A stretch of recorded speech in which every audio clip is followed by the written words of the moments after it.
Okay, I'm streaming. Okay, let me press start. All right. It says streaming. So we're live. We are live. Let me go 0, 0, 0. And Let yes, me see now if I can get you up. Oh, I see myself on YouTube. Yes, I think we're live. There we go. So then I should be able to grab the chat window out. Yeah, let's see how to do that. Got that out. Pop out chat. I hope everything looks good. There. Let's wait till people say, "Oh, your audio's not working," and all those good things. Yeah, we'll soon find out, won't we? Yes. So we're live, everyone. Popping in for our usual show with Aron here. We're just in pre-show at the moment. We've got around about, 3 or so minutes until we actually start the show fully. We just want to get everything up and running. So if you are popping in, love to see you in here, guys. There's no one watching. Now let me just, how do we make that bigger? Oh, you're there. There's 5 watching now. Yeah, that's Zois has just said hello. So I noticed though when we do that, I don't see that. Oh, there they are. I noticed though, this is better than doing the countdown, because with a countdown you come on and everybody's there already. Here you just it's normal. The only thing I thought we could try this just to see what people think. Just a number of people said they couldn't stand waiting, and the problem is it's not for the live is fine, but it's when people are viewing it later on. You've got that 24 hours before you can edit that part out, and you know what I mean. Like if they're watching the video coming in, say later today, they've got to sit through 5 minutes of Okay, this is good. That's the only thing. So just what's up, Oreo? Yep, that's good. Oreo, what's going on, brother? Donnell, Zois, how you doing? So, David, let us know what you think, guys, because we're just curious. We haven't put the countdown on. David says it sounds great. It sounds great. Hey, Photo Miike. How do you say? I would like to know how to pronounce it exactly. Photo Miike? That's what I always say, Photo Miike. Because I don't think, do you ever say it, Photo Miike, in your videos? I don't recall you ever saying it. Thomas said tonight the audio and video seems all right. I hope so. You know, we have here in Puerto Rico, the electric goes out all the time, and as we know, last week it usually doesn't go out during the time that we do the show, but last week it did, which was a bummer. So it's not like something weird when the electric comes out here. It goes out all the time. So I just hope it doesn't do it within this time period. Photo Mix says the only issue is we don't see David. Yeah, that'll be organised shortly. Oh, yeah. Well, thanks. There you are, David. Here I am. Look. Woohoo! I was waiting for the introduction thing, and yeah, there he is. Yeah. So we're trying it different this time. We've got rid of the countdown timer, only because I thought people who are viewing later on don't Go get G9. to sort of see that. We thought we'd give it a go this way, going live like this, and then we'll start the intro exactly at 11 o'clock my time, which is in about a minute. Looking at that time, so then we'll start the show. Photo Miike, great, cool, man. Thanks for stopping by. I loved watching that last video of yours. It was pretty cool. You do some really good videos, very, very good. Yeah, but he's a complete pain in the backside. No, he knows I love him. We always have some fun with Photo Miike when he's on the show. That's good, Photo Miike. At least it might be my side last week that was causing the issues. Well, we'll find out next week when it's on my channel. Yeah, it's probably all David's fault. I'm like a video guy, so I'm like real technical with my stuff, you know. But it probably was just some weird. It was definitely some weird thing going on there. But someone just said something. Charbox OBS. You mean to stream from? Yes, I'm using OBS to stream from. Cam links, no, I don't know nothing about. I heard about Cam link, but we're not using that. We're just using Skype so we could see each other. There it is. There. Yeah, I know about them, but never used them. So I'm just basically using a USB Logitech webcam plugged right into my computer. Yeah, it's cheap, easy. I think it works good enough. I'll maybe upgrade it someday, but right now that's all we're using. Well, it's 11:01 we better start the show. So do you want to run the intro, and then we're going to start the show, guys? Yes, we're going to start the show. Stay tuned, and let's do this.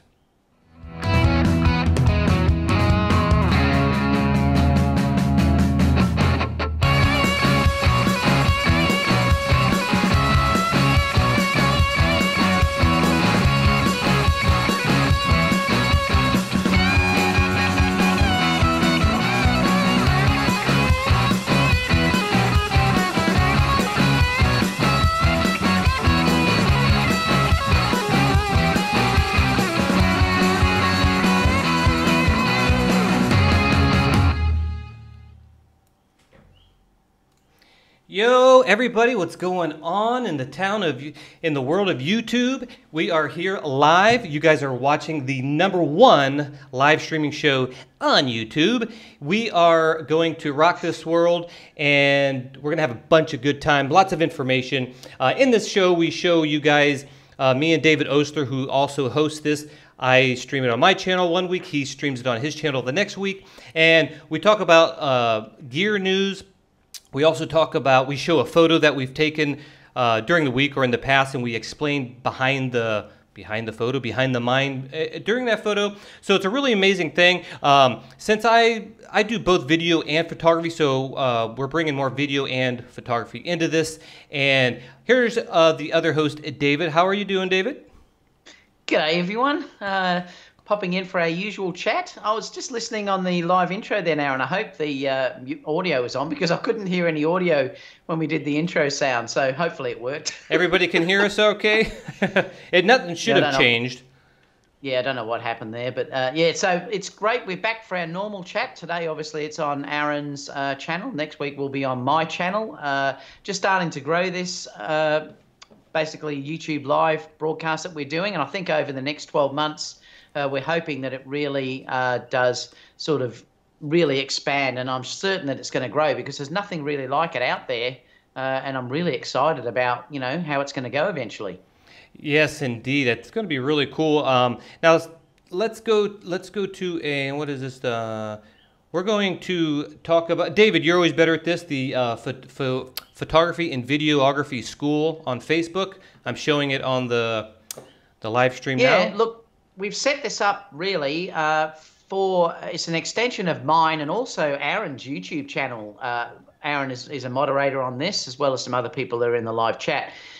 We've opened this up to basically just be an extension. So what it's about is it enables photographers and videographers to share all of their work. And I'm talking about their YouTube videos.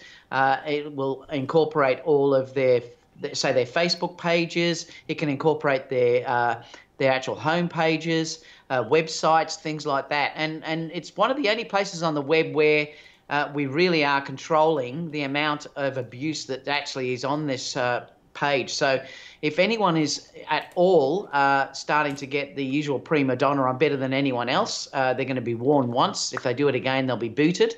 I want it to be a safe environment. For people that can ask any question without someone saying, oh, just search, look for it yourself, things like that. So I want it to be a very safe environment. We're over 4,000 people now, and it's growing very, very fast. So it is. Please join us there. And like I said, it's just an extension of our YouTube channels. Yes, and don't be afraid to ask questions, because we got a lot of talented photographers and growing videographers in this, so don't be afraid to ask any questions, because there's no dumb question. You got to learn, so go ahead and ask. So how you doing this week, David? We got to congratulate David Oastler. This week, or I guess last week, I don't know, during the weekend maybe, you got how many subscribers now? Well, I'm not quite there yet. I put that, but what it's I've done close is I'm enough. I'm almost at 20,000. I think I'm 300 and something off, but I've put a big celebration together, which we're doing here in Melbourne, where we're going to do that on April the 6th. We're going to have a meet-up in Melbourne, and I'm organising a couple of amazing models. But yeah, it's more just to say thank you to my subscribers for the support that you've all given me. Aaron and myself are completely unsponsored, so you know we've done it all basically off our own back. And I'm really proud of it. I really am. And I just, like I said, I just adore you guys for following me and joining this community. Absolutely. That's what that meeting's about. Yes, I will be by the meetup time, I'll definitely be 20,000. So I'm just about there now. Like I said, I'm almost there. That's good, man. That's so exciting stuff, man. Well, before we start, every time I do a show, I always have a different place where we're going to drink coffee, and we are going to be drinking Starbucks in where did I get this? Seattle, Washington. That's where the first Starbucks came up, and when we were there, I got the mug.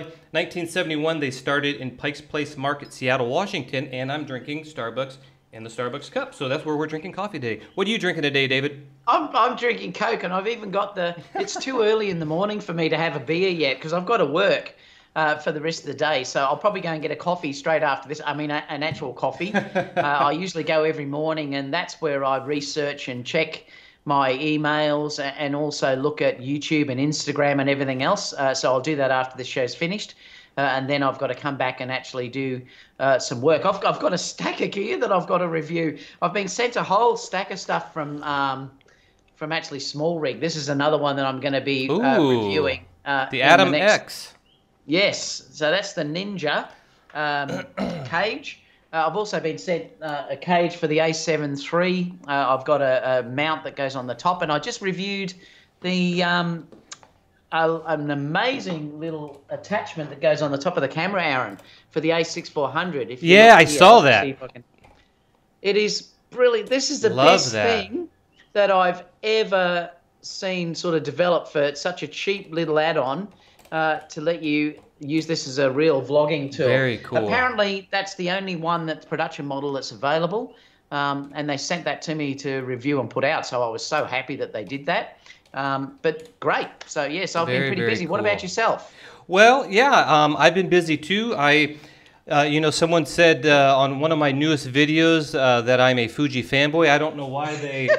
I don't know why they call me a Fuji fanboy now. That's just really weird, but I guess I'm a Fuji fanboy now.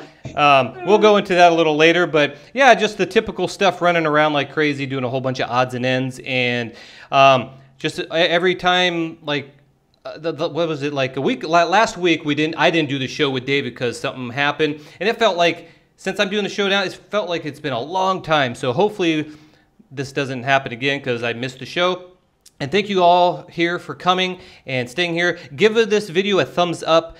Subscribe to my channel. Subscribe to David Oastler's channel. We'll put the link in the description. And we're going to have a good time.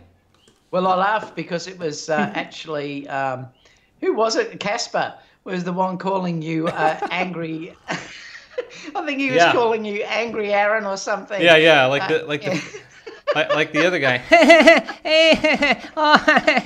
You got it, sister. It's a fact. I loved it. Thanks so much, Rob, for saying congratulations. A couple of people also did. So, thank you so much, everyone. Really appreciate it. Very cool. Donald also said thanks as well. Congratulations. No, Charbox, someone else sent me the X-T3, which we'll go into a little later. Okay, so let's get into our first story, shall we? Yes, let's do it. Let's get, let me go, where's our, right there. Okay, me and David are up. Maybe I need to move this over a little bit. This is a story of LEE filter holder system for the 100mm filters. This is really cool because I actually had a LEE filter system a while ago. I think I used it on my Blackmagic Pocket camera. I think that's what it was, but I have a video actually on my YouTube going back, I don't know, maybe 5 years ago, and I kind of explained how I use it. It was a cheaper one, similar to this, and I was using nylon filters. It worked out great for me, but this thing here, and it was kind of fiddly, if that's a word, but this here looks really, really cool if you're into filters. Whether you're doing video or photography, I think this thing would be really cool. David, if you want to explain it, and I'll scroll through the photos. It's interesting because I've never really used these systems, but I had someone ask me about it just the other day. That I only ever use these variable NDs, which you can sort of see if you look here, and you just turn them to get the sort of density that you need. So they're the only ones. But the big difference with these, particularly for landscape photographers, is the fact that you can get gradient ones, which means they'll be dark at the top and then they fade to nothing at the bottom. So you can sort of get a perfect exposure for the skies and also balance the sort of foliage and everything else as well. Yes. So these are systems that are designed for that, and they're also designed for these much wider lenses where they can be a bit bulbous, like the wide 14 millimeter ones. You can't put a filter on them. And it lets you put a filter in front of those. But this looks like a particularly really good system the way it works. Yes. And I just thought it might be really interesting just to share it so that people can have a look at the link later, have a read of it, and see if they think they'd like to go down that line. Like I said, I don't think I will. I think I'd probably just prefer to use variable NDs and then do it in post, because that's another way you can do it. But if you do want to get it perfectly out of camera from the beginning, these gradient NDs particularly are very, very useful. Yeah, it's really good. And this thing here has like this little lock mechanism on it, so you can actually, I think you could spin the filter and stuff like that. So it's pretty good. And like I said, I did use one of these for a short time, mainly because I was really picky about the image quality and the vinyl. I forget, I have the video on it. You'd have to go watch it. Was that video or was that still? It was for video, for a Blackmagic cinema camera.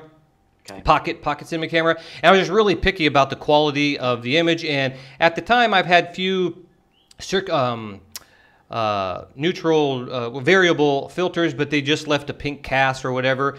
There's better ones now. They've actually got better. So I would use those for that. Not necessarily for photography. It's a little clunky for me, but like you said, if you really care about the quality, I think you're going to have better quality in a lot of these filters than you are a variable, but that's if you're real picky. Yeah, but I think it's a good system. I don't think there's any mention on cost yet, is there, though, Aaron, no, on that? I looked. Yeah, so it's probably not going to be cheap. No, it looks pretty nice. Pretty nice. Let's see here.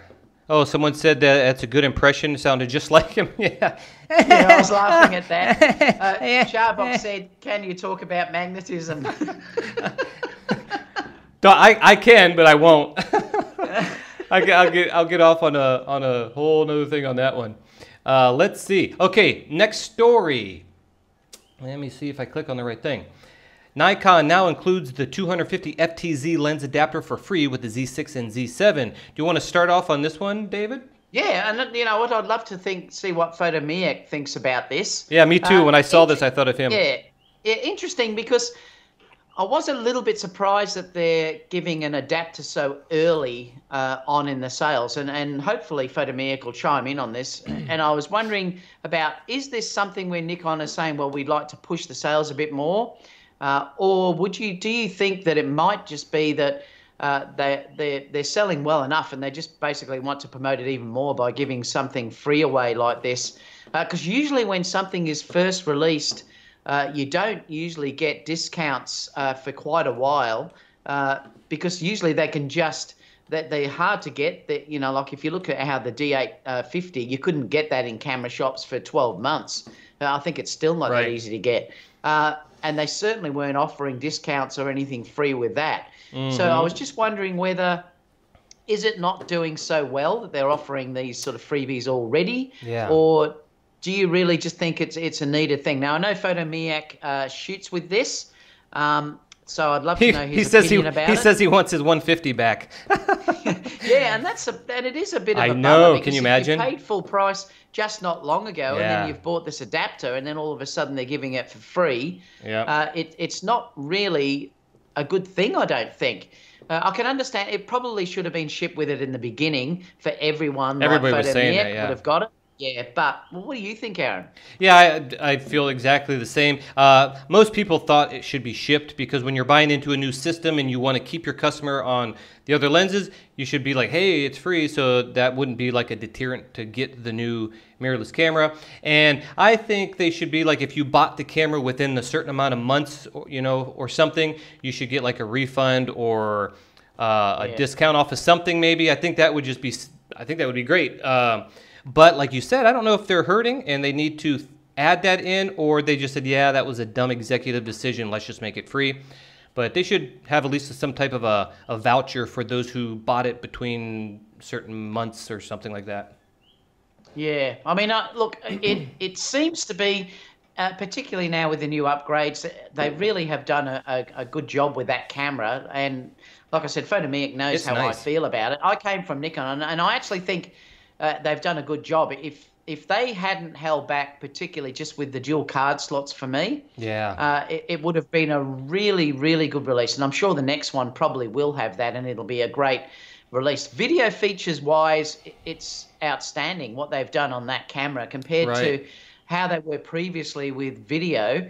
I mean, now it's got good autofocus, it's got great bit rates that are coming out of that camera. It's beautiful going to one of these. If you have one of these Ninja Vs, you can output to that and then get amazing 10-bit 422 straight out of that camera. So they really have done an amazing thing. And like I said, I would have even been tempted perhaps if it had dual card slots. Yes. And it seems like it's going to be a great release coming up, and good on Nikon. At least they're not holding back like Canon. Yeah. But I just wonder how, with this, is it not selling as well as they thought it would be, and they're now trying to add a bonus to make it sell better than what it was, and I'm just curious to know why. Yeah, like Photo Miyake was saying, he doesn't think it's a bad move overall. They just need to be aggressive trying to push the cameras. So that's probably it. They're probably not selling as many as they hope, so they have to spice it up a little bit, because that might have been a factor of some people saying they don't want to buy it, maybe not. But I had a Nikon D750, I had a Nikon D7200, and a Nikon D40, and so I was a Nikon shooter too, and I actually liked it. And I had a Nikon, a Canon. I had like 3 or 4 different Canons. Is that mine, or?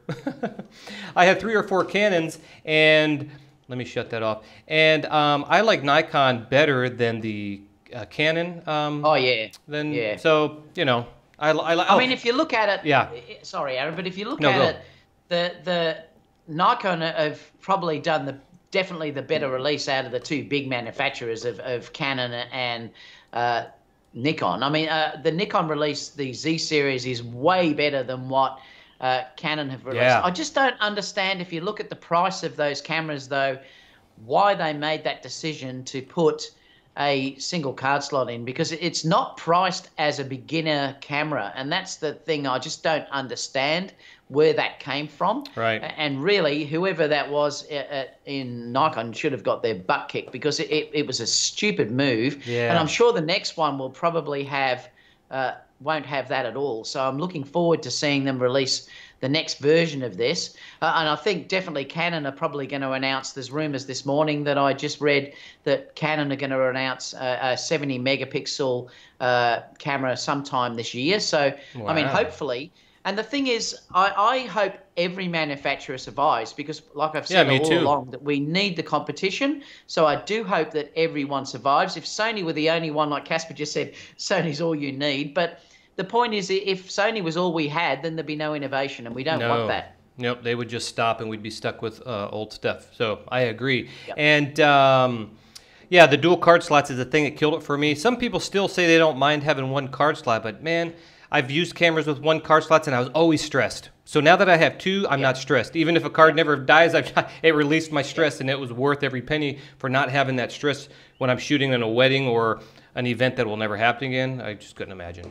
But it's like Photo Miyake said, if Canon actually tried, like really put the same effort Sony did, half of Sony market share wouldn't exist. And I agree with him, because I just do not understand Canon's thinking with the way that they are, with how they hold things back for their full frame cameras. I just don't understand it, because I know they're protecting their cinema line. Yep, go ahead. Well, I think it's just they started out, like I started opening my eyes to Canon when I was doing video, and the Canon 5D came out with the first 24p at 1920 by 1080, and that's when I opened my eyes to Canon. And ever since then, it's just all these little incremental updates. And I think their model was just they can't put the best camera right out, because then they won't sell none, so they do these increments, and it's been working for them. But now with all the competition, you would think that they would change their model and say, okay, let's put out a 5DX Mark whatever, but mirrorless type,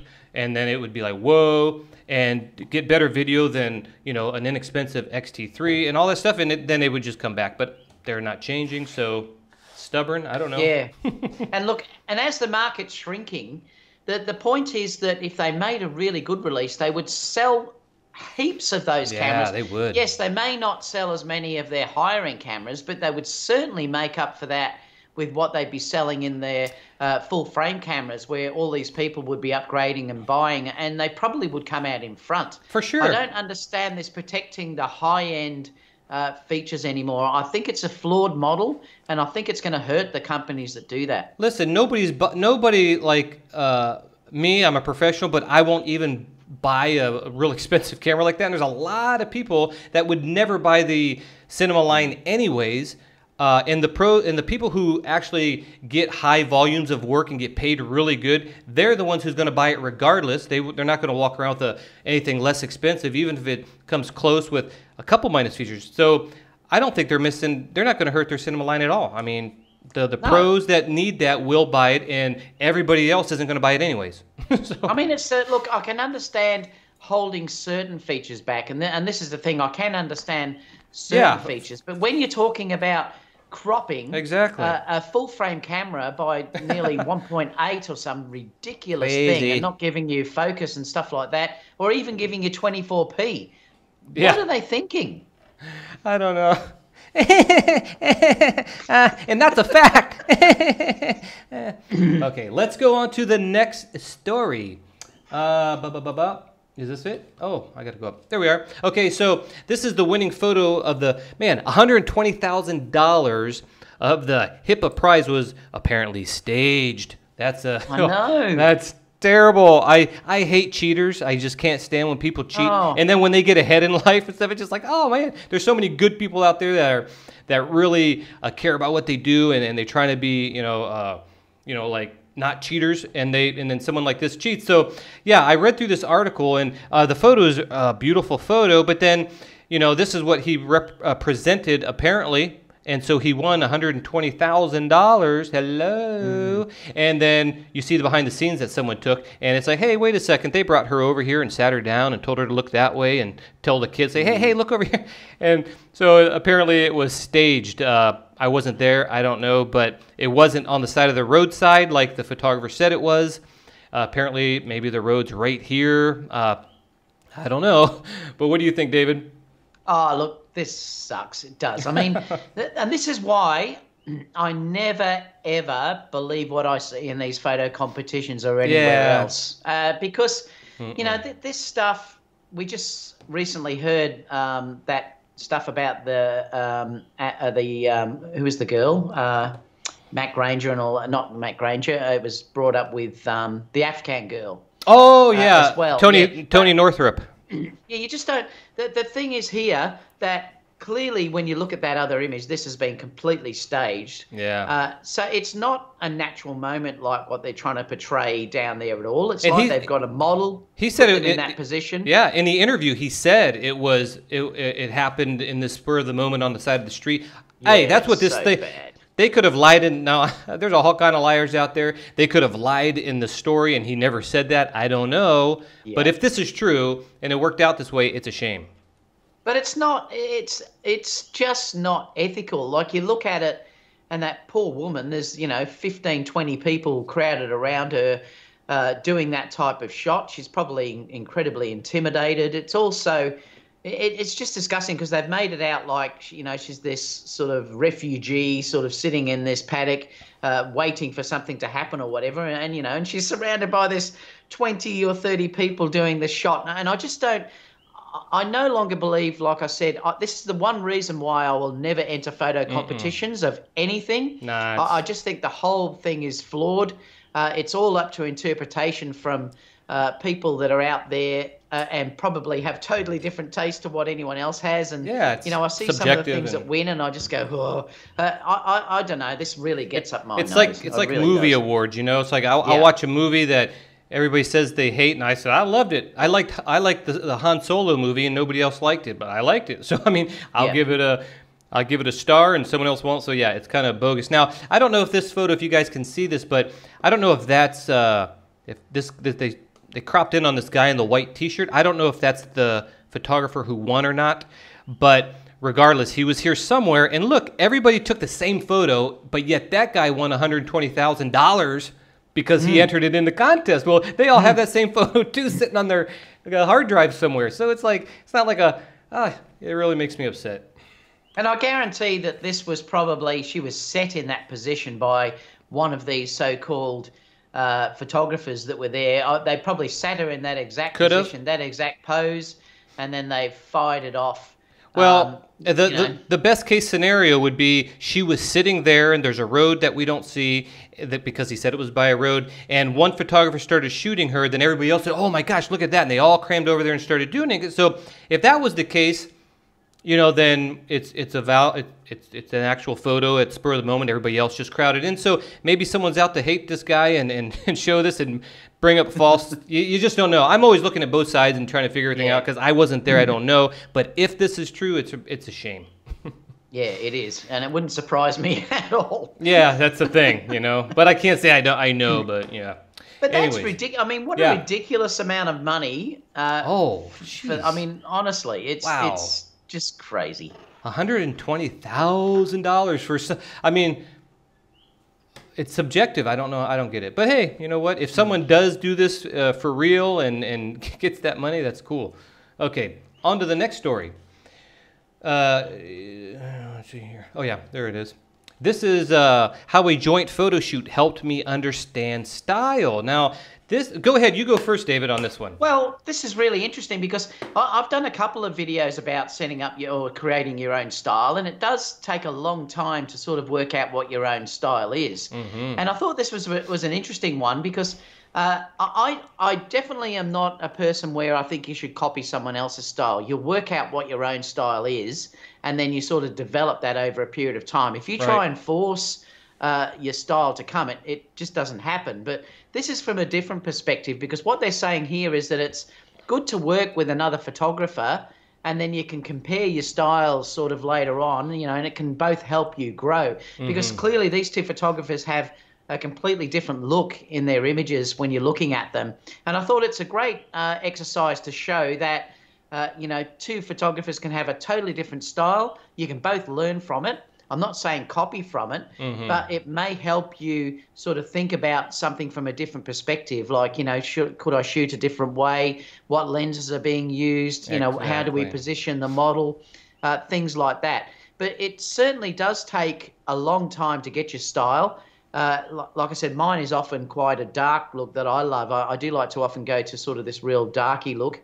But even the last few I've posted, I haven't gone back to that for a while. I've been going to more exposing and getting it actually almost spot on in camera. But I do have a love of all of this dark sort of moody type images. But your own style, like I'm saying, it's very important not to force what you want to do. Let it come naturally. And if something doesn't work, well, then start to try and go in a different way and try something else until you get an idea or a feeling for something that you love and then work on that. What do you do? Did it take you a while, Aaron? Well, you know, I still didn't find my style, to be honest. A lot of people are shocked by that. I started doing photography when I was 14, did it professional for about 7 years now, did video for 11 years. And I do have a style that if you watch my video work has a very different style than my photography work, but I've always battled this because I do like a moody look. I like a lot of grays and blues. I like lens flares and stuff like that. But what happened with the photography thing, a bride's not going to like that look. I don't think she would. Maybe they will, but probably not. So I would sell more if I make more natural type looking photography or whatever. Man, I always if you go to my website, aronjanderson.com, I'm going to be changing it here soon. There's a folder called Street. I don't do much street photography, but that's a little more darky type stuff. But I would prefer to do photography in a filmic type look with the letterbox and all that stuff. But it's just that would be more of a personal thing, and I'm always doing stuff for weddings and stuff, so I would rather post stuff like that because I just get more jobs with that. So I'm still kind of figuring out the idea, and sure, I could do both. When I do my personal work, I could have it this way and yet do the wedding thing, but it's kind of a clash. And when it comes to black and white, I like looking at black and white photos like you see in the on the screen here, but for myself, when I would take a photo, there's just so many cool, I'm all about color, matching colors with the wardrobe, with the scenery, and for me to go black and white would be just completely not against my style. So if I had a style, it would be the color combinations and correlations and opposites and all that stuff. So I don't know. I'm still thinking about my style, but I guess if I were to shoot, I think you have one. Well, I do. I do. Because but I like my filmic style. Yeah, but I look at your work that you shoot of your lovely wife, and I can always tell before I even notice her that that's one of your images, because you do have a certain look with color and things like that, and even posing and things like that I can see that it's your work. So I think you have a style and you don't even realize it. Yeah, probably not. I think I just like filmic stuff. You know, I love color grading. I color grade short films, so I think that's my clash. Video, I'm filmic, and photos, I'm more vibrant in colors, and maybe someday they'll mold together or something. But shooting with somebody else, I never did that before, and I don't know if that would be weird or not. I guess if I were to shoot with someone, I guess when you start getting more advanced, maybe it's not as good. But if you're starting out, it can definitely help. And even when you're more advanced, you always pick up something new. So did you ever do a photo shoot with another photographer, David? Like, well, specifically, not like a teaching thing, no, just, you know? Just see, the thing with me is because I taught for so long, I've always done it with other people anyway. So I've never sort of felt the need to actually go out and do that type of thing. This is more, I would think, if you were always sort of shooting on your own and you'd never done that type of thing before, it might be an advantage to do that. But exactly, I was sort of opposite, because I always had other people shooting with me all the time. So I was always looking at other people's work and everything anyway. You know, and sometimes when you work with students, some of them have a natural gift that you just look at and go, wow. Yeah, you know, tell me about it's just amazing. And you think, wow, they're amazing. So I sort of haven't needed to. But definitely if you've never done it before and you don't have that opportunity to do that, I think it would be a good thing to actually do. But you've got to get over egos. You've got to sort of be confident enough in your work that you don't mind that happening, not be intimidated, for instance. And unfortunately, in this industry, there are a lot of egos that are around there, you know, and you may be intimidated. Yep, exactly. Okay. Anything in the chat about this? Most people are just talking about the fake news. Photomix said Tony Northrup back a fake news. Who was it said? I think it was, I saw an interesting comment there. Torben said she's obviously even looking at posing for another photographer, and that's why he thinks that she wasn't even looking at the photographer when she was doing that.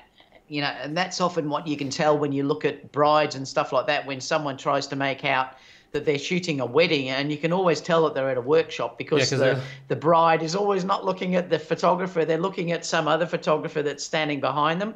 So you can often pick workshop type photos by that exact thing alone. And it's interesting. Yep, yeah. That's a good point. Good point. Okay, next story here. This is DP Review TV. They have a new video out, I guess. I don't know how new.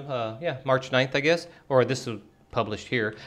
Why waveforms are better than histograms. Now that's interesting, because a couple shows back here on Behind the Photo, I actually was showing you guys how to get proper skin tone exposure using waveforms. Now that's usually specifically for a video. I don't know if this is talking about photography or not in this video. Well, it's both. Oh, it's both. Yeah. So waveforms was the go-to for me anyways when I do video. I never tried photography because none of my cameras for photography had it, unless you had an external monitor. But I'm not going to be carrying an external monitor to use waveforms for photography. And as far as a histogram, I've never used histograms before. I just I never did. So we'd have to watch that video to see more in depth on what they say. Have you watched the video? No, well, I have, yes. I watched it about a week or so ago. So I watched it actually then.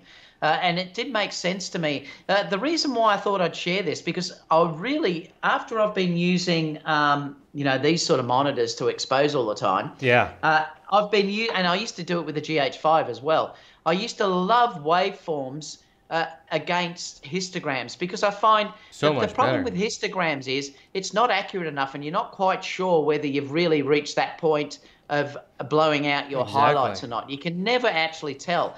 But with with these waveforms, you see exactly like between 100 and 0. You can tell immediately if you're pushing the file too far. So I would love for camera manufacturers to even get rid of the histogram and put waveforms in, or at least give you the option. Yep, I wish they had it so much on all these cameras, but they didn't. And if they had it, that would be my go-to thing, because I just don't like the monitor, especially for photography. Even video, I don't use monitors. But yep, very interesting. They did a video on it. Kind of cool. Anything in the chat you see there? Aron J Anderson must be loving the color profiles in the Fuji X-T3. Yeah, we'll go over that in a little bit. The other one too was this. Also, Gina said, I didn't realize I had a specific style until one of my models told me that she could tell my photos. And that's the thing. Now, there's a couple of things about this that is very, very important too, that it is good to have a particular style that people can look at. And that's one of the reasons why I think I get so much wedding work, because brides always look at my work and go, they love my style. And they know what they're going to get. When they come and meet me, they know what they're going to get straight away, but they hire me on that style. And this is why I said in last week's show that you've got to be very careful if you don't have a style, or you're, say, using images from workshops that's not your type of look, then when people hire you, they're not getting what they've paid for. Exactly. So having a particular style is a really good thing for your business. Yep, it is. And like you said, it takes a while to get a style. And for me, in photography, it was just like I said, you start working at it and you just say, I don't like black and white. Everybody's doing like desaturated look and I don't like it. And you just start forming your own style. So, yep, very true. Now, Trill also said there, I enjoy both of your work. Thank you for that. He said, how do each of you set your camera to shoot black and white so well? Well, I can tell you before Aron answers, with mine, I always shoot in color. I'll never shoot black and white because I like the option to have color if I wanted to.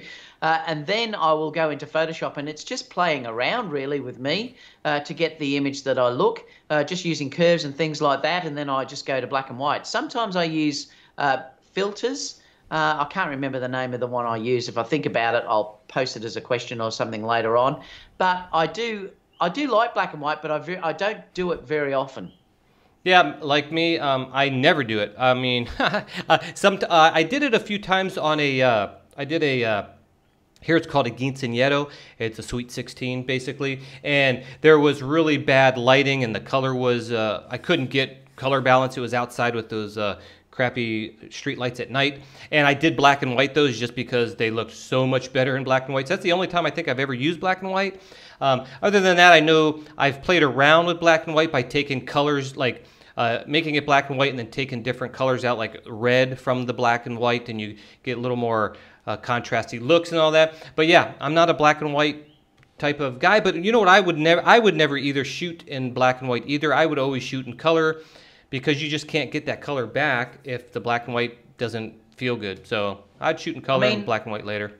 It's quite funny what you say, because sometimes it's saved me as well, black and white, because and you can often tell a photographer that said, oh, there's been a white balance issue, because you can see there's no reason to make it black and white, but they have. And I've actually done that as well, where I've messed up white balance completely at a wedding or something, and the skin looks yellow or some horrible color, and then I immediately go to black and white and call it artistic. I know, right? That's the only time, only on one gig I did that.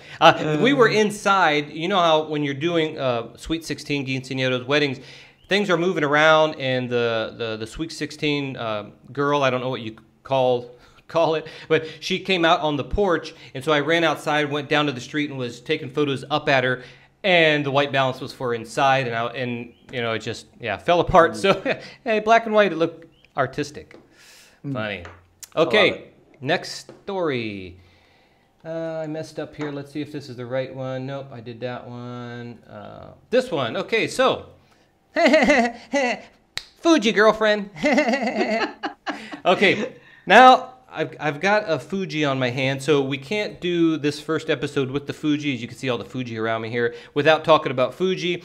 And so this story here is if you use DaVinci Resolve as I do, I use Premiere Pro, I use Adobe After Effects for my video work, but I also use DaVinci Resolve. I've been using it off and on. It depends on the project, but DaVinci Resolve has gotten pretty good now, and you can actually edit in it and color grade in it, so I don't ever have to go to Premiere and then over to After Effects, even though they have dynamic link and all that. It's just right there on the next tab, and so I do use it quite a bit. And this is really cool because I didn't know this, because like I said, I don't know anything about Fuji. I've had Canon, Nikon, Panasonic, multiple Sonys, multiple of all these things, Blackmagic and all that stuff. Never had a Fuji, never was interested. So now that I had it, I saw this and go, oh, I didn't even know that if I use my footage in DaVinci Resolve, you wouldn't get the all the data from the video. So now here's a plugin that you can get, and it where's that at? It's it says €5 here,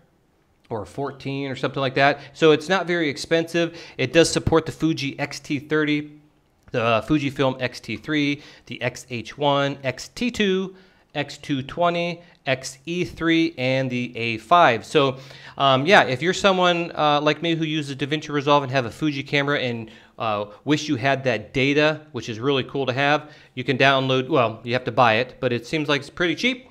Install that and you would be good to go. So I thought I would add that. I don't know if you have much to say about this one, David, because I know you don't use... I'm just laughing at Casper because he said paid by Fuji.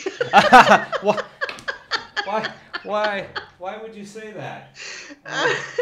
There's no reason. People are probably laughing. Fuji's the best. It's a fact. It's not my opinion. It's not my opinion. People are always wondering, like, they're watching us both, and then they see me starting to giggle, and that's because I'm reading the actual. When I read the questions, I try not to laugh when you're talking because it's a disconnect. People's like, "What are you laughing at?" I find it so hard though. Like, it's because of my weird sense of humor, and I see something like that, and it just makes me want to laugh. I love it. It is. No, it's good. It's good. So, but DaVinci is only video, isn't it? There's no stills there, is there? You know what? I've never even tried to take a still into it. It does. You can put stills in there for like overlays and stuff, but nothing that you'd really want to use to do anything like Lightroom or anything like that. So it's video predominantly, but it has a good editing feature on it now and good audio features, whereas in the past it wasn't all that great, but yeah, it's pretty good and it's pretty fast now. You do have to have a fast computer, especially if you're have a like 4K or something like that. But what's really cool is like Premiere Pro, you can set it up to you could play it at a lower quality so it goes quicker, and then you can also use what do you call those? The smaller file from the large one? Proxy. Proxy. You can use proxies. Yeah. So it's pretty good. It's pretty featured. So if you do video, guys, download it, try it out. Maybe you like it, but maybe your computer might not run it. I don't know. But see, the thing is, coming from the Mac side of things, I only ever use Final Cut. Yeah. But, you already are paying for Adobe CC, correct? Yes. So why or what advantages are there over, say, using DaVinci instead of using Premiere? Well, the thing is, in DaVinci Resolve, there's a free version, so it's absolutely free. So that's one big plus. You know, if you don't want to pay for an Adobe type setup, you can just download that for free. They do have a paid version that gives you, I don't know what it's on now. They always update this software, but usually it's like a noise reduction maybe or something like that for the paid version. But the paid version isn't much, doesn't have much that I use for bigger cameras and all that stuff. But this is cool because all you have to do is bring your footage into one program that's free and do all your edits and all your cuts and all your laying of all your audio, and then click the next tab over and color grade it. So, and it has great LUT, putting LUTs on things, and the way the structure is, it's not a, I'm forgetting all my terminology, it's not a layered structure, it's a, can't remember it. Well, Oreo said those DaVinci nodes drive me crazy. Nodes, yeah. Well, the nodes, yeah, if you don't understand them, they could get pretty weird, but once you understand them, they're so much better, and you can work. If you're just doing little quick grades, then yeah, it's overkill. But nodes allow you to do so many different things than layer-based can do. You just have to understand it and use it to really get the hang of it. But if you're just doing basic stuff, why try to learn all that, I guess. I don't know. But that's why you want it over Premiere, Adobe setup, because it's one free program that does all your color grading, editing, and audio needs. See, I also got the Capture One Pro. Now, I probably only bought it originally so I could do tethering, but I find it's really hard to learn multiple programs, to be very fluent in those multiple programs, and that's one of the things that I find that, you know, if I tried Premiere for a while and then I didn't like Premiere that much, so I ended up going back to Final Cut. It is really hard and also intimidating for people when they're sort of going between multiple programs. Like, I did look at what you're saying, DaVinci, and then I saw those nodes and I thought, oh boy, this is not for me. And so I just gave up. But it is hard to commit to learning all these new programs all the time. Yeah, well, like if you want to get like hired by like professional situations and not just be doing short films all your life or whatever, you really do have to learn these other things, because when you get hired by someone or you try to apply for a job, they're going to ask, must be, you know, efficient in DaVinci Resolve or, you know, all these different programs. And if you're only stuck on one, it's going to be hard to get a job because that's all they use. Now, for me, I'm a PC user, and a lot of jobs that I've applied for, specifically in Georgia, it's where my mom lives. Atlanta has a big film industry over there. They require people who use Mac, and I don't know much about Macs at all. So, you know, getting a job over there, then saying, okay, here's your first job, and then I'm like on a Mac, like, So, learning multiple programs, I know many, actually a lot of programs. I know 3D Max and all these other 3D programs. So, it just, if you give your time, I probably gave like 7 years or 8 years into learning all these things. It really get you jobs. But someone like you're established in your wedding photography, and you don't need to learn all that stuff. But if you're up and coming and you want to do video production, you should learn all these different programs. Yeah, I mean, Rob also said DaVinci Resolve supports color charts to adjust video automatically. Yep. And Premiere does not. Yeah, I use both. Yeah, thanks for putting that out there. A color chart, you can actually like put the color chart in there and line it up with the video. You're holding the color chart, and then in the video, in the program, you line it up and the colors come out like perfect. So, yeah, there's a lot of advanced features. So, you know. Oreo said photo programs are rather similar to each other, but video programs, every one of them is a different beast, and it takes so much time to learn them. It's unfeasible. And that's true. A lot of photography ones are very similar.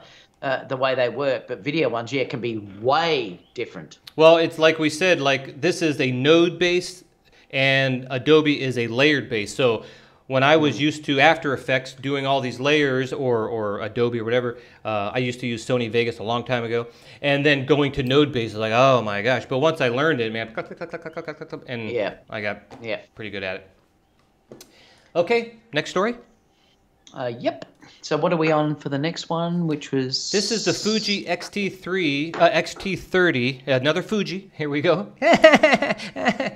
Fuji X-T30 beats the Sony a6400, David, in autofocus stills tracking, but the Sony 6400 is better for video and vice versa. Now, this guy here, I've only watched 3 of this guy's videos, Gerald Undone, and so I can't really like say, you know, go watch his videos or whatever, because I don't know much about him. But the 3 videos I did see, if I would know more about him, I would probably recommend him, because what he talked about in the three videos that I've seen over the past year or whatever, he seems to know what he's talking about. So I would say go check that video out. I didn't get to watch it yet. I just saw this headline here, but he does seem like he knows what he's doing, and I like him. Very nice guy. He's a how do you call that? He presents himself very well, knowledgeable, way better talker than I am. I fumble over everything. So, yeah, go check that video out right there.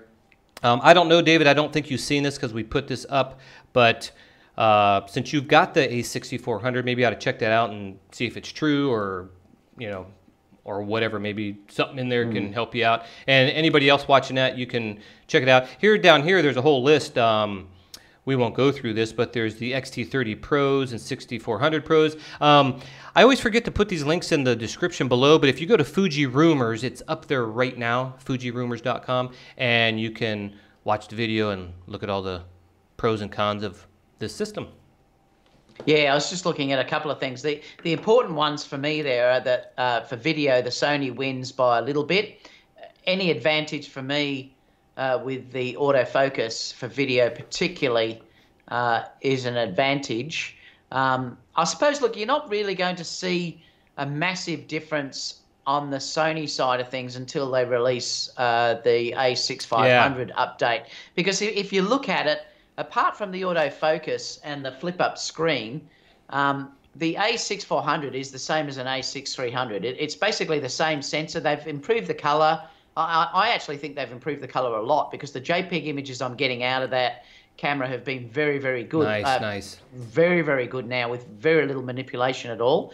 But I really do think this is the reason why I think Sony need to announce something reasonably soon. They need to tackle what Fuji are producing. And like I said, if you think now the sensor is a little bit dated, what is it now? I think it's around 4 or 5 years old. It may even be a bit older, that sensor in the A6400 now. Exactly. It has just been updated. It's still good, but you know, it certainly could be better for some of the higher end video features that we're still waiting on to come out. The focus is outstanding. I mean, literally the A6400 is incredible.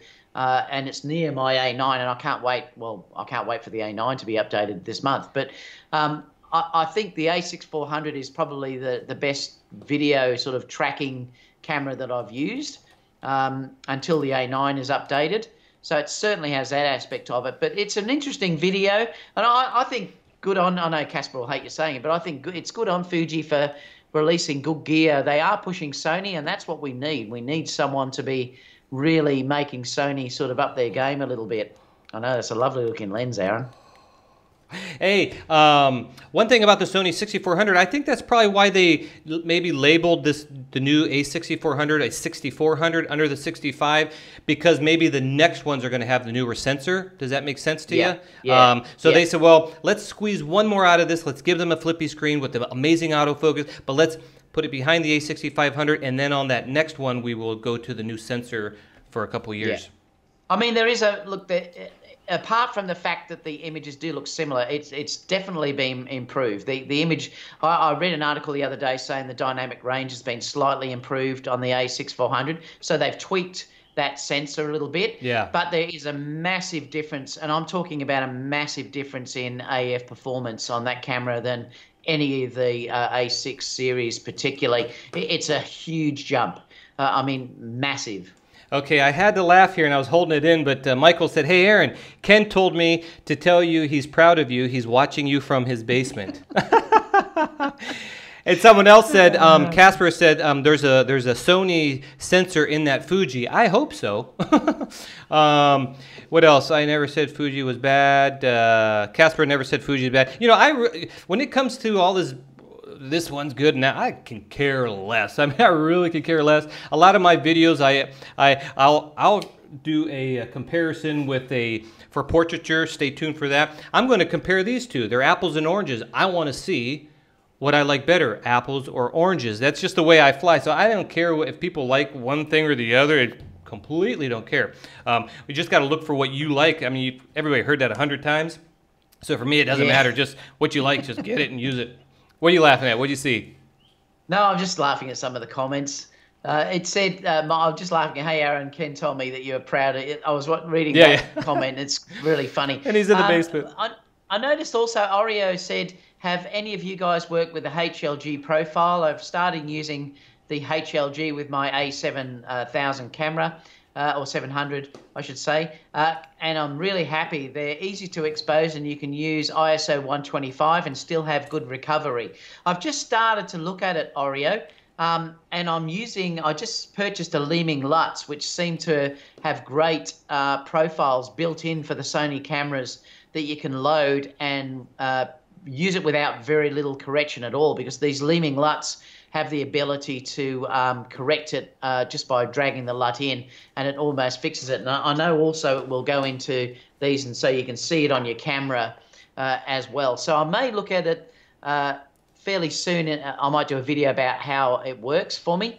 I'm still very, very happy with just a standard profile, though, at this stage. I mean, I just love the colors that are coming out. If you check my latest video where I reviewed the A6400, that was just with the A9 on the standard profile. The colors are beautiful. I suppose if you need ultimate dynamic range, though, I can understand going in HLG. Have you used it, Aaron, yet? Yeah, if let me go full screen on me.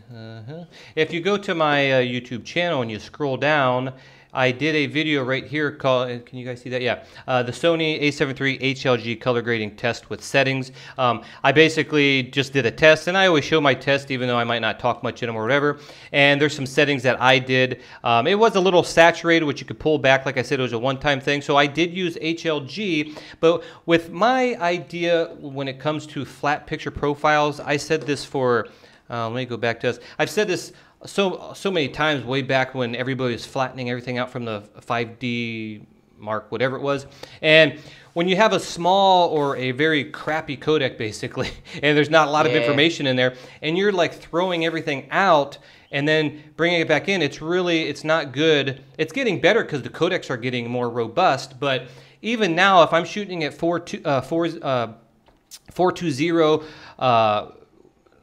what is the Sony A7 III now? I can't remember. Yeah, it's 420. Yeah, 420. Then, you know, why would I flatten it? Now, I do believe that you could take down the sharpening if you want to get the best, because if you get sharpening artifacts, you can't take that out. But flattening everything out is like a little weird. Now, if you want to do it just a little bit, that's fine. But going to a flat picture profile, a lot of people just hear like, oh, that if you're a professional, you shoot flat and you shoot G-Log and you all this stuff. And then they're like trying to color grade. And it's like, this looks crappy. Why is it so crappy? Because it's harder to expose for. And like David said, standard works great. What I've been doing, I don't think I made a video about that. What I've been doing on a Sony A7 III, or any of my cameras really, I shoot usually in a standard profile, and I'll just back off the contrast by like 1 or something like that, and it works great. Now I use my eye to see like, ooh, this is too bright, and maybe I would use a log for certain things, but usually I'm lighting and I'm in a situation where it's good. Now, David did some videos on the beach where, you know, he didn't have video lighting and there's a big bright background. So for things like that, maybe it would be cool to have put it in a log profile or something. But most of the time, I'm just shooting a kind of standardish stuff anyway. So I'm kind of like you, David. Even though I do this stuff for video and everything, I just don't mess with logs too much. Well, I keep hearing people say particularly that it's the Sony codec is the issue. I know you can get 422 if you go to an external monitor or an external drive like that, the Ninja V there. But the issue is, I believe, to get true, like when you're using log and things like that, you really need to be using a 10-bit codec. Yeah, it's made for a 10-bit, basically. Yeah, and that's the problem. They're saying that the issue is the second you start to go into log and things like that, you're getting gradients that are messing up in the sky and doing all this sort of stuff, that because you just haven't got the range there that you've got with, say, having a 10-bit codec. And that's why I'm saying you're really probably better off to wait until Sony bring out a 10-bit codec, which probably will come out in an A7000 or an A7S III. But they're the reasons why I haven't really bothered that much, due to the fact that that codec is a little bit on the poor side if you start to push it. And the other thing is, I get messages all the time with some of my older videos, because it was predominantly video. I still get messages on those. And a lot of times people are watching YouTube and they're saying, hey, the new camera has log and all this stuff. And, you know, it's the idea of like, if you're going to be professional or you want the best looking, you need to shoot in log, you need to shoot in all this stuff. And when beginners are doing that because they're trying to do what all the YouTube people say and what they hear, this is for professional colorists. I mean, they're struggling with, because they show me, they say, hey, check out my video. Why does it look like that? And it's because they're shooting in log and they've never color graded in their life. And just when you buy a camera, if you're watching this and you're new to video, just put it in standard and leave it there. Maybe back off the sharpness a little bit and the contrast just a little, just so you're not crushing things depending on your camera, and just shoot like that. So when you bring it into your color grading, all you got to do is just a couple little tweaks there, like, oh, wow, it looks beautiful. And instead of sending me links of the videos that are just looks like crap because you're trying to do what a professional color gradist does. So that's a little advice or tip. Yeah. Okay, time to show photos. Beautiful. Do you going to go first or No, me? you can go. Let me bring up your photo. Let me just open this up. Let me go to. How do I get you up there now? I've got to switch. I'll switch on my end, Aaron. So let me just go here, and then I'll switch there, and it should be up. Let me go full screen. Okay, there you are. All right. So this is an image that I took just the other day, actually, where I was testing the A6 400 with their JPEGs actually there. But I decided that I'd use something a little bit different on this day. She was very, very heavily backlit. And if you're looking at it, the sun was coming from this sort of direction, coming that way. So I had to work out a way that I could light Scout up, and that's her name, is Scout.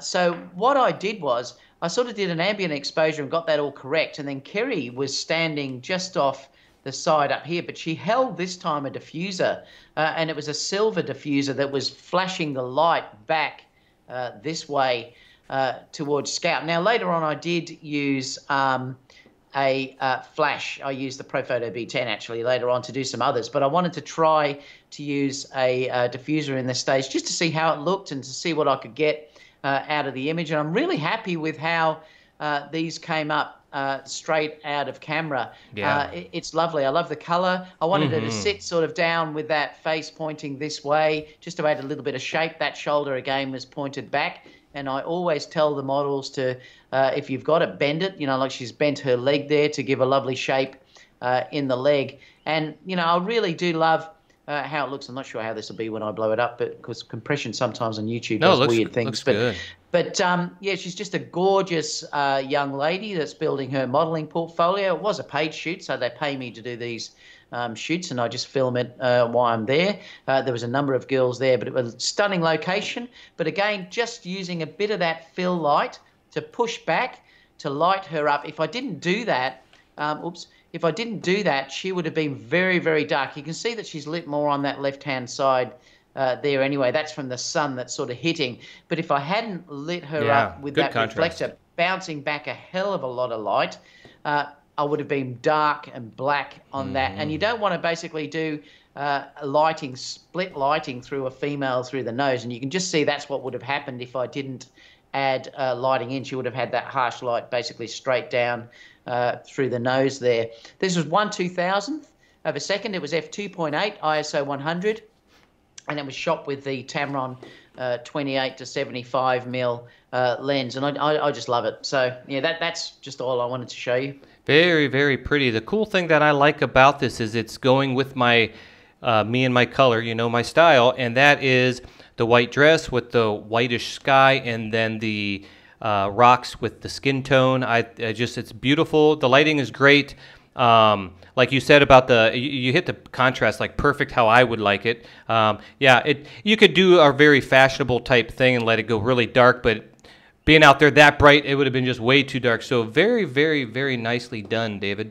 And this too is straight out of camera, so you know it's showing you the results from the A6 400. You know, really are nice. When I edit these, they will come up amazing. So this has had nothing done to it. It's basically as you said. I was so happy that it was such a dark day, or dull day on you know, with cloud cover, so you get that big softbox type look. But even then, I still had to shoot at 1/2000th to shoot at 2.8. Well, the cool thing, like, you know, when you do have days like that, it's good because it's soft light, but it's bad if you don't have a flash because then everything is just like kind of like a 1-to-1 contrast ratio type thing. Yeah. I don't know in this case, but a lot of times it could. You had her in a perfect position anyways, but then to bring a flash with you, you can add that contrast back in on a kind of a gray and evenly lit day sometimes. So what time of day was that? That was in the morning, and that's why when you watch the video, the video looks totally different. Yeah. So this was very early in the morning, and the senior ones that I did later on were late in the afternoon, and we had a lunch break because it's two model groups that I do. There's a junior one in the morning, and then there's a senior one in the afternoon. Yeah, I remember. And so this was very early in the morning. Cool. Love it, David. Okie dokie. Let's go on to my photo. Let's see if I can get this to... Oops. Everybody saw my I Love Fuji. Let's see if I can, if I get that. I don't know. Okay, I think that's good. Hopefully you guys can see it. It kind of looks small, but let's go with it. So I actually did a video describing how I did this. So if you want to go check Aron J Anderson's YouTube channel, and while you're over there, subscribe and give me a thumbs up. You could see actually me talking about exactly how I did this. And this was done on the Sony. Oh, here's the. That's what I had. This was. Oh, I don't know where the. Anyways, this was done on the Sony a7 III at a 25th of a second. It was ISO 600, I believe, and f2.8. And now this was, I got paid to do this Boy Scout shoot, and it was raining all day. It was like so crazy. Go watch the video. But anyways, how I got this light set up is because it was raining, it was really dark. That's why the ISO is kind of high, and I'm at 1/25th of a second. I actually used a tripod. I almost never use tripods for photography, but this one, I had a bunch of Boy Scouts. I forget how many there were, but I knew that once I set this scene up for portraits, I'm not going to move, and I didn't want to hand hold this and have every shot a little bit different or whatever, and then I'm cropping, and it wouldn't work out. I just wanted to set it up, get my composition, and then the first Boy Scout comes in, and I might have to tilt it up a little bit or something, but that's about it, depending on how tall they are, or little slight movements. But I wanted to keep that wooden beam there on all these shots, so all the parents get the same looking shot. So that's why I used a tripod.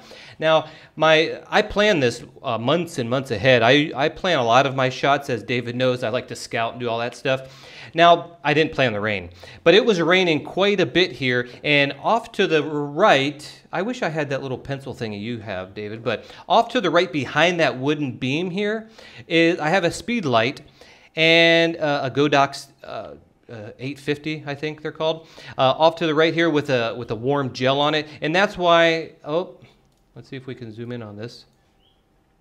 That's why we get this warm light here, because I'm trying to give sun when there was no sun, because my idea of the photo was to have sun. So I had to put a flash over here, give him some warm backlight. And since it was raining, we had just a little umbrella, not a photographer's umbrella, just a regular umbrella, and we duct taped it to the light stand so the flash had so it wasn't getting wet. You can also put them in Ziploc bags, which I bring Ziploc bags now. But anyways, that's how that lighting was. And then over to his left here was a big, I forget the name of it now, a big orb.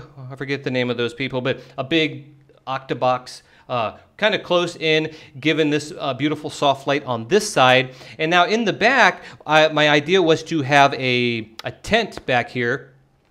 If we had more room, I would have put a little back, but there was a fence back there, and that's as far as it would go. But I wanted to blur the background, so I set up the distance with the f2.8, 75 millimeters to get the blur I wanted. If I would have completely blew out the background, you would have never seen the tent.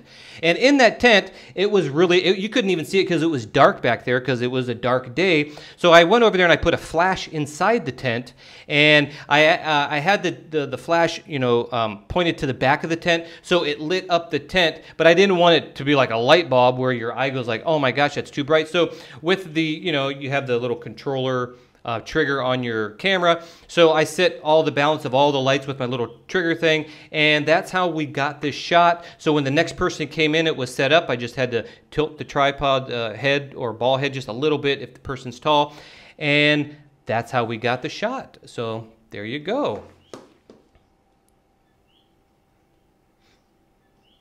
Yeah.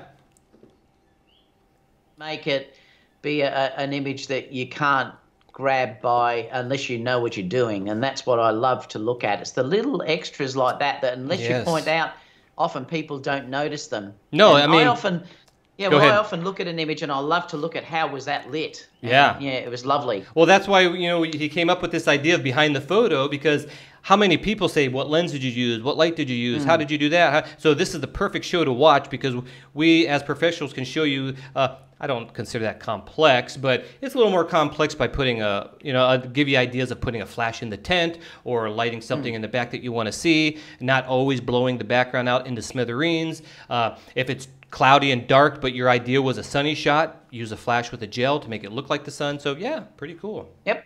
Cool. Pretty cool. Okay, what else we got here, David? You wanted to just talk about, because it's just gone after 1. So did you want to talk about we've already talked about me hitting 20K subs. So, but did you want to talk about your first week using the X-T3? Yes, let's talk about the X-T3. Girlfriend.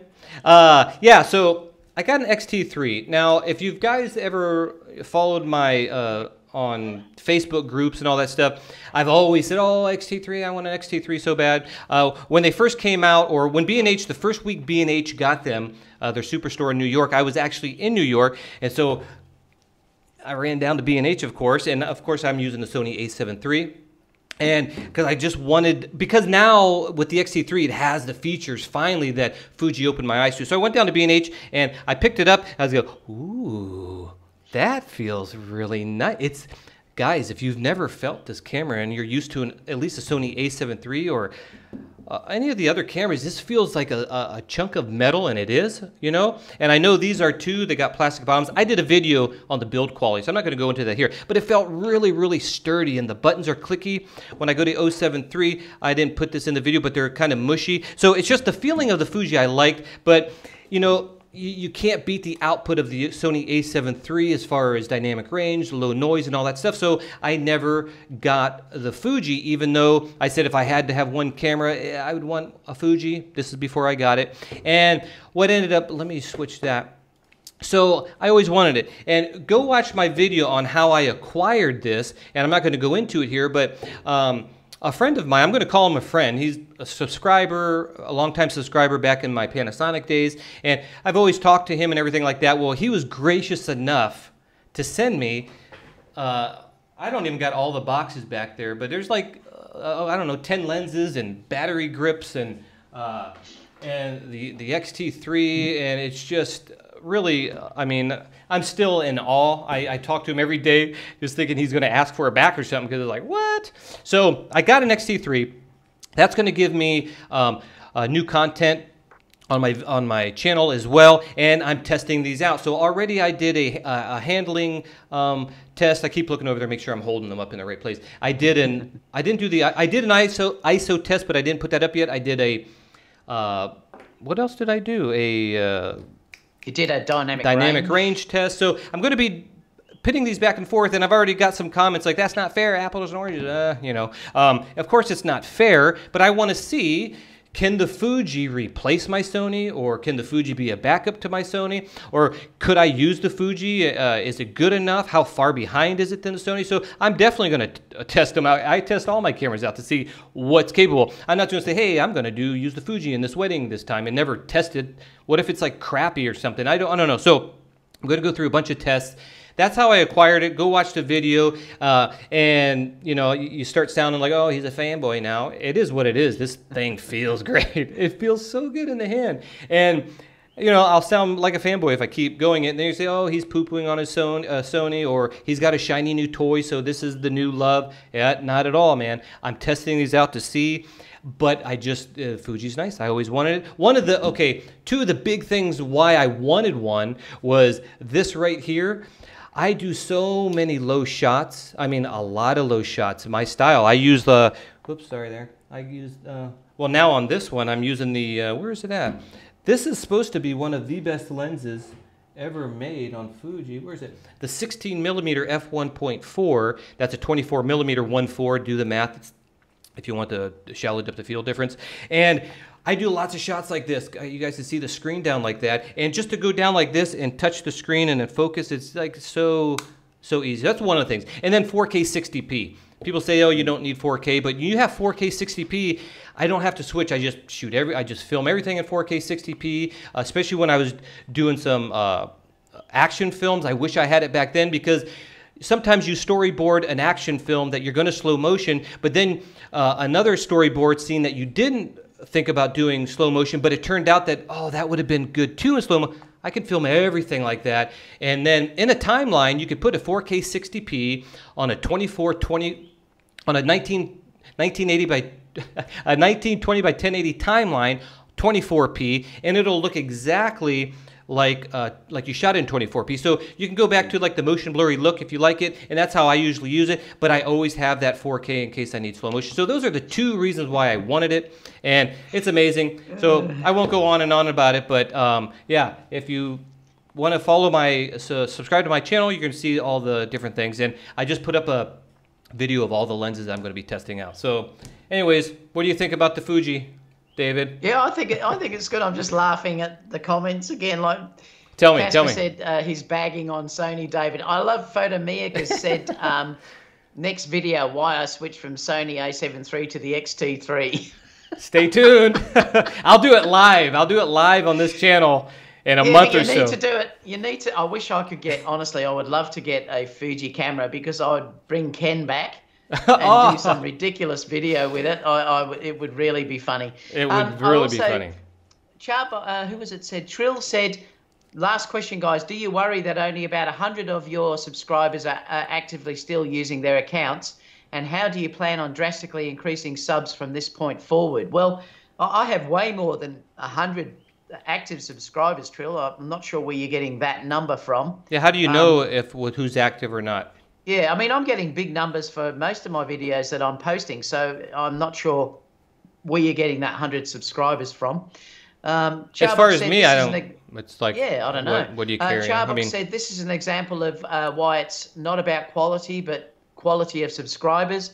There are billions of people on YouTube that might be worthless to have a subscriber, and that's the whole thing. For me personally, and I'm sure you're the same, Aaron. Tell me. I would rather have, say, even 1,000 great subscribers that are actively involved in your channel than to have 200,000 where they're not even subscribed. Exactly. They're not even active. Yeah, for me, of course, if you're doing a YouTube channel and you're making content, of course you want people to watch it. I'm not going people said, oh, you're just trying to promote yourself. Well, hello. I mean, that makes no sense. It's like taking photos and just not showing anybody, hey, if that's you, cool. But when it comes to subscribers, I tell everybody to subscribe, but I'm looking for, like you just said, David, we're like real subscribers who like my work, who like me, who wants to share their comments.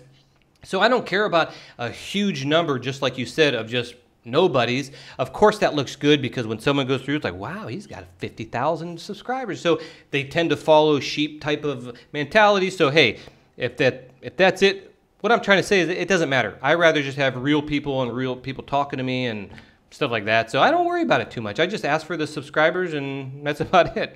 Well, Photomiac just put a video out, so go and watch it, guys, if you want to see it, because Photomiac had a perfect example about this, talking about how he had massive growth. Yeah, I forgot. Probably from spam bots and things like that. So it's upped his channel substantially, but financially it hasn't been advantageous, and that's why he's saying there quality over quantity is the thing that matters, because at the end of the day, the reason why you get money from YouTube or you're paid from doing anything on YouTube is by actual views and the content you put out. The longer people watch and things like that, the more funds can come back through your channel. And it's obvious the channels that have paid for multiple subscribers, because they may have 100,000 subscribers, but then they're not getting any more views than what I'm getting on my channel. And that's one way that you can think, well, most of those subscribers are worthless, and they're certainly not worth anything. But like Photomiac said, it certainly gives you grounding up or the ability to get things from other suppliers. That's the reason why I've been able to get the stuff that I've got from Small Rig. They've sent me that stuff because they realize that I've got a fairly good subscriber base and I get reasonably good views. And also I've got, just on 20,000 subscribers. That's not a massive amount in YouTube land, but it still means something. But it definitely helps. So there's two ways of looking at it. You can have a huge subscriber account, and then it won't match the dollar that you're getting paid by YouTube. And that's the thing that you really have to understand here, that it doesn't matter about the number, it's about the number of views you get. Yep, exactly. So I feel the same. It's like, it is what it is, and it's not like well, I guess people can pay for them, apparently. I've never knew how to do that or how that works, but yeah, paying for them is kind of weird, because then you got, like, you're doing videos for like nobody, like just for nobody, and then you don't have the content for people to enjoy. It's weird, but I don't. It doesn't really bother me. Either way, I guess. I mean, it is. I don't think about it. It is what it is. in the end. And, you know, and I'm growing organically, and I'm very happy with how the channel's growing. The same I with think you. that's better. Yeah, you feel better. I like it, you know? Yeah. And like I said, I couldn't do anything about that because it's out of his control. I mean, these people from India or whoever they were started subscribing to his work, and there's nothing he can physically do about it. And that's why he was right putting out that video that he did put out about that, about why is this massive amount of subscribers happen there. But I'm sure in one way it'll probably help him because, like I said, it will open some doors for him. Yep. But in other ways, it can also hurt you as well because if YouTube sees that you've got all of these subscribers, and you'll get flagged because they'll say none of them are interacting with the channel, and they can flag you for that too. So it can hurt him as well, and it's very hard to know, you know, what to do. I think overall you're better off just growing it organically. Yeah, absolutely. That's what I want. I don't want nothing fishy because, like, even if you not doing it, what if you get flagged or something? Nah, let's just do it organic. Yeah. Photomix said there, I also remember at one time where I saw a guy's video blow up because Russia had boosted the video because people were protesting.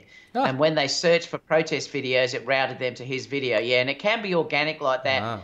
How it happened, and that's probably what happened with Photomiak. One of his videos was noticed by someone over in the Asian countries with massive numbers of people, and then it's just been started to share around, and also with massive spam accounts coming in, and you can see it because when you were reading the actual questions underneath, it was all spam stuff that was being sent out. Yeah. And I suppose sooner or later he'll have to, you know, address that issue with YouTube or something because it may hurt him. And I mean, he's on here now saying people were literally commenting on his video about it.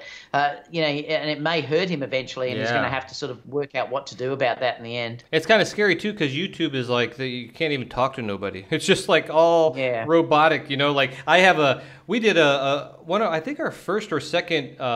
Behind the photo, I showed a video I did years ago of the Biltmore, a beautiful night type thing, and it had music on there. That music was David Arkenstone. Maybe you don't know who he is, but he's actually a famous composer and music writer. And I actually contacted him personally and said, hey, this one song you have, I love that song. It would fit beautiful with my video. Can I send you my video without the music, and will you agree for me to use it? He completely gave me all the rights to that song, but still today, YouTube flags the video, and it's just all robots. I can't even tell YouTube, hey, no, I even have his permission not on paper, but on digital. So it's kind of scary if things start happening weird like that on your channel. Yeah, and it's like I said, it's just a thing that happens, and you know, I'm very happy with how mine's growing at this stage. Great. Yeah, I mean, I'm really happy, and I'm sure Aaron, yours is gonna grow now, and particularly you probably will do good even having Fuji as an extra thing to sort of grow in another area as well. So yeah, it's really good. I'm gonna also be getting a Canon, the new Canon Z. What's that newer? What's that? R. Is that the inexpensive full-frame Canon? Yeah, the RP. Yeah, I'm going to be getting that in too for some testing if I have time, and we'll try and see how that goes. But I guess questions and answers, David, because it's getting late. Yep. Well, I was just going. Most people are saying yes, better to get organic. You know, like absolutely. People. What else? I'm just trying to see what anyone else said. Questions and answers, anybody, if you have some questions, because we're kind of running over right now. Charbox says you can also do giveaways and stuff like Tony Northrup and accumulate semi-useless subscribers as well. It's also I think it's also against YouTube's terms as well to do that. You can't be looking for subscribers, but I don't think they say it's actually for subscribers as well. Yeah, I see a lot of people do that. They say, hey, we're giving a giveaway, and they give you a list of things that you have to go like their stuff for, their Instagram, their Facebook, their blah, blah, blah, blah, blah, blah, blah. And I don't know. I don't have nothing wrong with them doing that, but I just don't know if I would want to do that. What about you, David? Is that something... I haven't at this stage. No, I haven't done anything like that. Also, too, guys, if we can, please, we'd love you to give a thumbs up, because particularly on Aaron's channel, we're trying to get this out. If you can give a thumbs up, because it lets people see the video, and hopefully then they'll pop in for next week. Absolutely. Someone's asking me what is the best Fuji lenses, and I've been like, since I don't know anything about Fuji, I do I read a whole lot of just everything all the time. So I've been really cracking down on these, and I have to test all these. But the best lenses that I've read about, I've got some of them here, and the #1 lens, I guess. I've heard everybody say of all time, but I heard that about the Sony Zeiss 55mm. I heard that about the Olympus 75mm f1.8. So, hey, with the best lens of all time, I whatever. But on at least Fuji, apparently it's the 16mm f1.4. One thing about these Fuji lenses, they're all metal. They're all, oh my gosh, they like old Nikon lenses. They just feel so great. Oh, sorry, fanboyism. So the 16mm f1.4. And then we've got, this is the ultimate portrait lens in Fuji, and that is the 56mm f1.2. Big piece of beautiful glass right there. And then we've got this one here. This is kind of like, I've been testing these two out, the Tamron 28 to 75 f1.2 and the Fujinon 16mm to 55mm f2.8. Of course, they're going to have the same amount of light, but this is like an f3 or something like that. But we've got 24mm all the way to 82mm, so you're getting a wider range on that. Heard that's a really good one of the best lenses. And then this bad boy here, oh man, this is craziness. This is a Fujinon 50mm 140, so it's a 200mm equivalent at f2.8, which comes out to an f4. And that is beautiful because I like to get the model completely in focus. And when you're at 200mm at f4, that's on a full frame, this is f2.8, so whatever, you're getting her whole body in focus from tip of the nose to back of her head, but yet the background is all blurry. And so people talk about, oh, you get that pop when you're using an 85 f1.2. Well, you're getting more pop when you got the subject completely in focus and the background's completely blurry. Whether it's slightly blurry or a lot blurry, because they're completely in focus, it's 100% like separation, where when you're using a wide open lens and maybe just the side of her face or just the nose is in focus, but she starts falling into that blur, it's not an absolute separation of the background. So this here, or the Canon equivalents, or all that, this is crazy. Wait till you guys see the review and photos coming out of that bad boy. So there you go. I love it. I'm just reading the comments. It's so funny. Well, that's about. Yeah, we're almost a half hour over. Patreon. I've got a Patreon site. Trill, do you have Patreon, Aaron? You haven't yet, have you? Did I? I think I might have set that up, or I looked into it. I don't do nothing about it though. Yeah, I don't promote it. So Aaron has got Patreon. I've also got Patreon as well, so you can check our sites for both of that. Next week, the show will be on my channel. Yes. I will upload this, though, and put it onto my channel anyway, because we're trying to grow it. Once they grow enough on both channels, then we'll stop sort of doing that. But at this stage, we're just sharing it on each channel each week to get it out there. Stay tuned for myself to have one on Friday. I've got the Sony Alpha Rumors and News on Friday. Have you got anything coming up, Aaron? Obviously some Fuji stuff. Yep, it's just going to be, I'm going to just keep testing the Fuji and the A7 III just to see, you know, where the Fuji stands with it, because the Sony is the top of the line, in my opinion, as far as image quality and the price range and all that. So more those back and forth, and lenses reviews. That's about it. Yeah. Before we go, I want to thank, oh, go ahead. I was going to say, Trill said also you don't have Super Chat, and that's due to the fact he's from Puerto Rico. Yeah, Trill, they don't allowed to do it. Yeah, but I don't ask for money, but I do in my description of all my videos have a what do you call that? A PayPal link type thing. Yeah, so tipping me whatever, but it's a. We won't even go into that. But before we go, I want to just thank everybody for being here live. That means a lot to me and David. It really, really, really, really, really does. And I know we're looking into the camera and we're looking at chat, but we really see you guys and we really acknowledge you guys. And on the non-live stuff as well. I really appreciate you guys being here. So thank you so much for subscribing, leaving comments, and giving good critiques and giving us a thumbs up and all that stuff. So thank you so much, guys. Anything else, David? We'll see you all in the next video, and hopefully Aaron will remember to play the exit. I got it. I've got my finger on it. I've got my cursor. See you all in the next show, guys. Okay, bye, guys. Talk to you later.